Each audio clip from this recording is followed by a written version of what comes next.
Hello दोस्तों, आज हम महात्मा गौतम बुद्ध जी के ग्रह त्याग के बारे में बात करेंगे। हमने पिछली वीडियो में इनके जन्म और इनके माता पिता के नाम के बारे में देखा था। शायद आपने देख लियो, अगर नहीं देखी है तो पहले उस वीडियो को जाकर देखें। आज हम इनके ग्रह त्याग के बारे में बात करेंगे कि इनको ज्ञान की प्राप्ति कैसे हुई, किस जंगल में, किस पेड़ के नीचे। तो चलिए शुरू। दोस्तों, हमने पिछली वीडियो में देखा था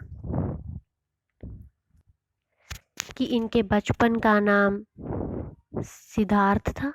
इनके जन्म के साथ ही एक ज्योतिष में ने भविष्यवाणी की थी कि जहाँ तो ये बहुत महान राजा बनेगा, जहाँ एक बड़ा सन्यासी। इसलिए इनके पिता शुद्धोधन जी को बचपन से ही इनमें वैराग्य के लक्षण दिखाई देते थे। इनका भोग विलास में या महल के रंगों में, गृहस्थ जीवन में इनका मन नहीं लगता था। इसलिए शुद्धोधन जी को बहुत चिंता रहती थी कि कहीं ये सच में सन्यासी न बन जाए। इसलिए 16वें साल में ही इनका यशोधरा नाम की कन्या से विवाह कर दिया गया, ताकि ये अपने गृहस्थ जीवन में इनका मन लगा रहे।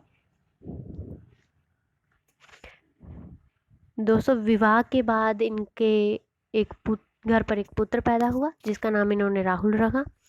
लेकिन मनोरंजनों के सभी साधन इनके पिता ने इनके लिए मौजूद रखे थे।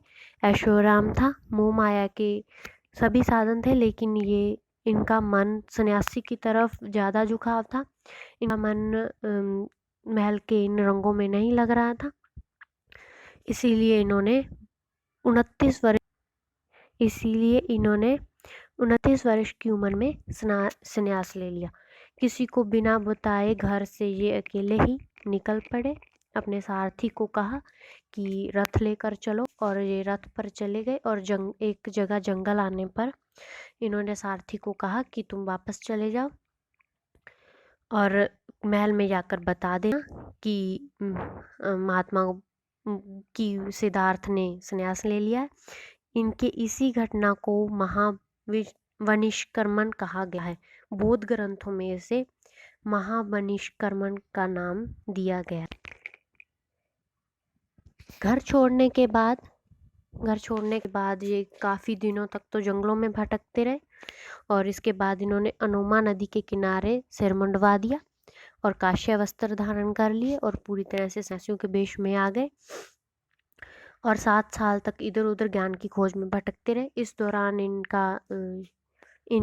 इनके अल्लार कलाम जी नामक एक सन्यासी से इनकी मुलाकात हुई, जिनको इनका गुरु भी माना जाता है। अगर आपसे पूछे कि महात्मा गौतम बुद्ध जी के गुरु कौन है, तो अल्लार कलाम को इनके गुरु माना जाता है।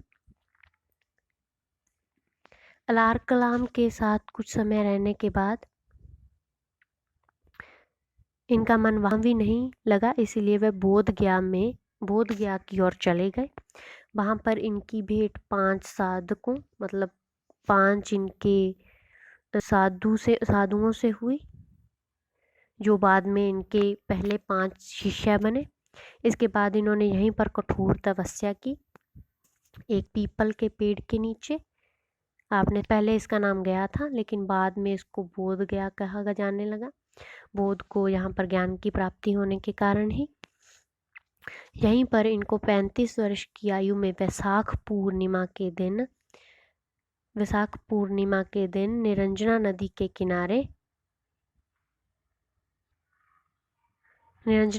किनारे एक पीपल के वृक्ष के नीचे ज्ञान की प्राप्ति हुई। ज्ञान की प्राप्ति के बाद ही वो सिद्धार्थ तथागत बन गए।